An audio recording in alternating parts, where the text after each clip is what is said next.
La vie en croisière n'est pas toujours à l'image romantique qu'on veut lui donner. Ce sont aussi les petites besognes et l'attente. Nettoyer, réviser, boucher les fuites, la liste est longue et s'allonge. Mais après tout, ce sont autant de nouvelles choses apprises.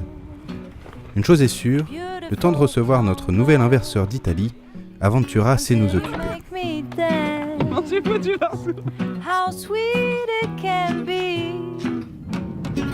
Sur le chantier, ce sont aussi les amitiés qui se nouent. Nous rencontrons des compagnons de galère avec qui nous partageons nos soucis mécaniques, et on se sent vite bien moins seul.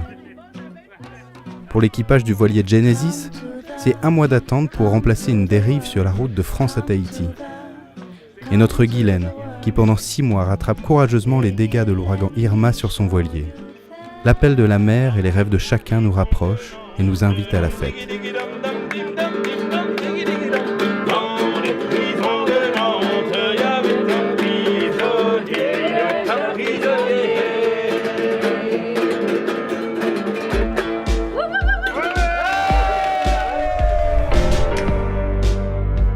La Guadeloupe, elle, recèle d'innombrables trésors cachés et nous profitons de ce temps pour l'explorer davantage. Malgré nos soucis mécaniques, notre rêve de voyage subsiste et nous continuons de le transmettre à l'hôpital.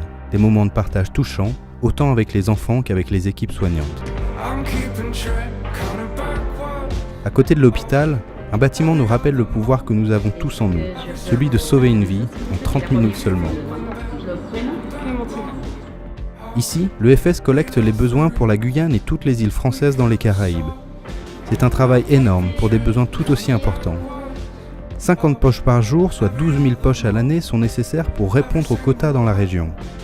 Pourtant, les dons restent encore insuffisants et ce sont 4 000 poches par an qui doivent être envoyées depuis la métropole pour compléter les stocks. On prélève systématiquement 5 tubes pour faire toutes les analyses, le groupe sanguin, toutes les sérologies, voilà, tout ce qui peut être important pour le malade. On nous explique que la principale problématique est la régularité du don. Il faut bien sûr toujours de nouveaux donneurs, mais aussi que ceux qui ont donné reviennent. Le facteur temps, la peur de l'aiguille ou la méconnaissance du système du don du sang sont autant de freins pour le donneur. Mais pour le receveur, la maladie n'attend pas. Et puis après tout, c'est pas si terrible, l'accueil est super et la restauration excellente. Regarde, c'est Aventura.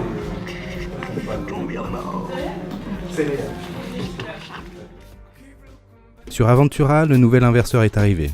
Non sans peine, l'installation peut commencer. L'homme. Alors, je vais bouger un peu. On est en opération changement des...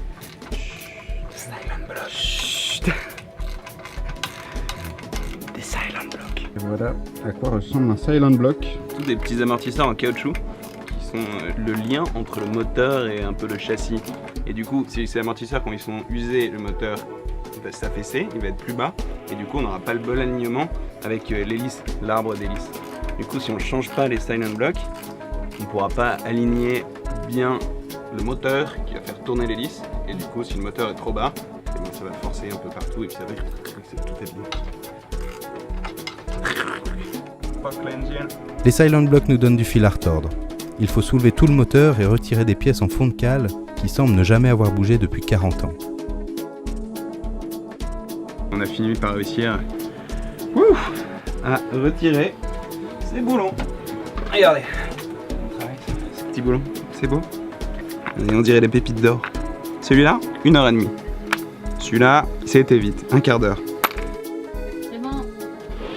Et puis après une semaine, la tête dans le cambouis, c'est reparti. Aventura ronronne. Elle est fin prête pour prendre le large, et nous aussi.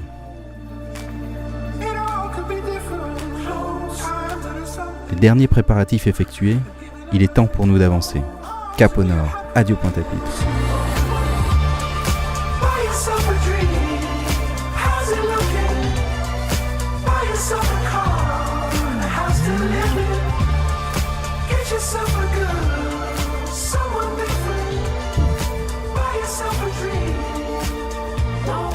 Notre liberté retrouvée, nous slalomons entre les îles et nous rendons ensuite à Saint-Martin, dernière escale avant le départ vers Hispaniola, où un tout autre voyage nous attend.